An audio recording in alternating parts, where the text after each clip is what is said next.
Сәлем достар, бүгін мен сіздерге бет терісіндегі пигментацияны азайтатын және тері өңін тегістеп әшімдерді кетіретін маска жасап көрсетемін.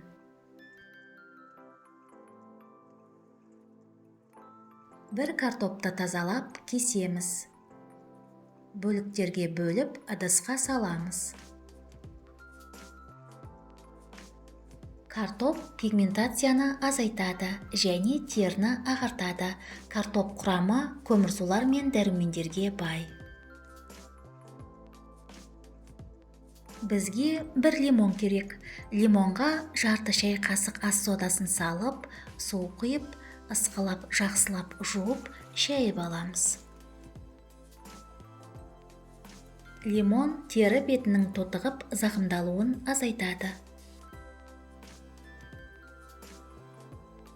Лимонды екі бөлікке бөлеміз. Бізге жарты лимон керек. Лимонды майда бөліктерге бөліп, ыдысқа саламыз.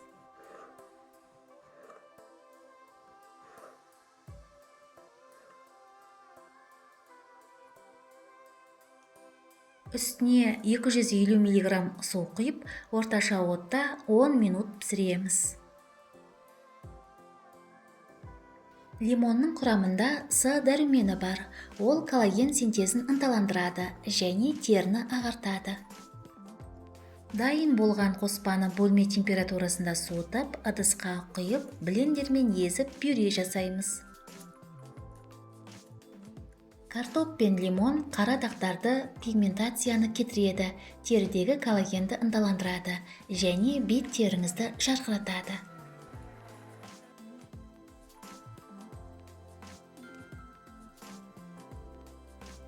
Маска негізі тегіс болып шығу үшін қоспаны сүзгіден өткізіп аламыз.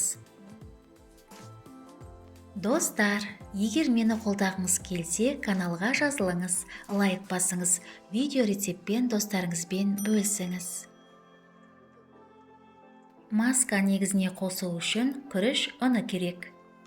Бір ас қасық немесе 2 шай қасық күріш ұнын қосып, жақсылап араластырамыз. Күріш ұны теріні ағартып, жұмсартады және бет терісін тегістейді. 1 шай қасық жүзім тұқымы майын қосып, барлық ингредиенттерді жақсылап араластырамыз.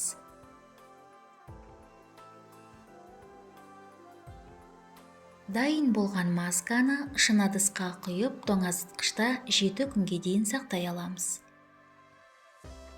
Масканы қолданар алдында қолыңызға, білегіңізге жағып сынап көріңіз, немесе дәрігерден кеңес алыңыз. Масканы қолыңызға, бетіңізге, мойныңызға және декольте терісіне жағып 30 минутқа қалдырасыз. Содан кейін қалған масканы жылы сумен жуасыз. 2 апта бойы күнделікті қолданыңыз. Сізге денсаулық, жастық және сұлулық тілеймін. Келесі кездескенше.